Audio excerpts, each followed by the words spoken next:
차 사고가 나서 곤란한 상황인데 어떻게 해결해야 하는지 알려줘. 일정 관리를 어떻게 하면 효율적으로 할 수 있는지 조언 좀 해줘.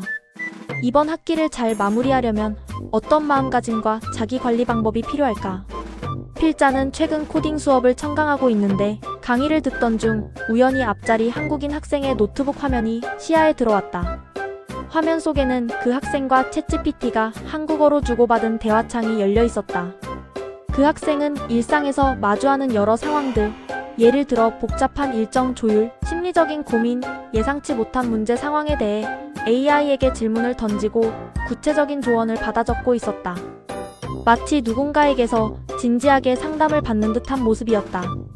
제법 신선하고 신기한 느낌이 들었다. 그동안 필자는 챗GPT를 주로 정보 검색이나 지식 습득에만 활용해왔기 때문이다. 예를 들어 특정 개념을 찾아본거나 논문 구조를 정리하는 시기였다. 그런데 그 학생은 AI를 마치 멘토나 상담가처럼 활용하는 게 아닌가. 그날 이후 필자는 물건을 구매할 때나 여행 일정을 계획할 때와 가치 선택의 기로에 설 때 AI에게 의견을 묻는 습관이 생겨났다. 이처럼 AI에게 고민을 털어놓고 조언을 받는 일이 흔해지고 있는데 과연 AI는 사람들의 심리 상담사가 될 수 있을까? 얼마 전 오스트리아 비엔나의 시그문드 프로이드 대학에 재직 중인 파울로 라일리 박사는 세계적인 학술지 네이처에 AI의 심리치료 활용 가능성에 대한 리뷰 논문을 발표했다. 그의 논문에 따르면 AI는 직접 심리치료사를 찾기 어려운 상황이나 시간을 절약해야 하는 경우에 유용할 뿐 아니라 아직 심리치료 경험이 없는 사람들에게도 도움이 될 수 있다고 한다. 비슷한 사례는 언론 보도에서도 찾아볼 수 있다. 영국 정부가 지원하는 심리상담을 받기 위해 대기 중이던 한 일반인은 BBC 인터뷰에서 이렇게 말했다. AI를 통해 상담을 받으며 힘든 시기를 견딜 수 있었습니다. 만약 그냥 대기만 했다면 그 시기를 버티지 못했을 겁니다. 미국 워싱턴 포스트에도 흥미로운 칼럼이 실렸다.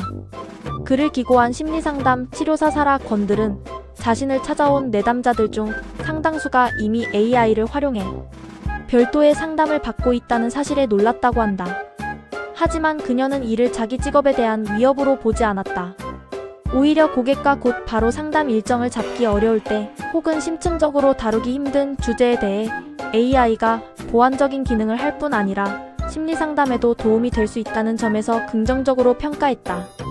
물론 AI 상담에 전적으로 의지하는 것은 위험을 초래할 수 있다. 라일리 박사는 연구에서 AI가 심리치료를 보완할 수는 있지만 대체할 수는 없다는 점을 강조했다.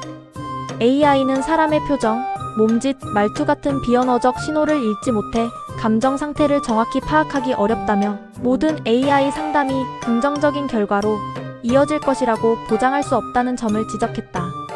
따라서 AI로 심리 상담을 진행할 때는 주의가 필요하다고 경고했다. 일부 심리 상담 전문가들도 AI를 이용한 심리 상담에 대한 우려를 표하고 있다. AI가 우리의 삶을 빠르게 변화시키고 있다. 최근에는 사주풀이나 운세마저 AI에게 맡기는 사례가 있다고 한다. 이제 AI는 단순한 정보 검색을 넘어 우리의 감정, 결정, 생활 전반에 영향을 미치는 존재가 되어가고 있다. 앞으로 AI가 인류를 얼마나 바꿔놓을지 상상하기도 힘들다.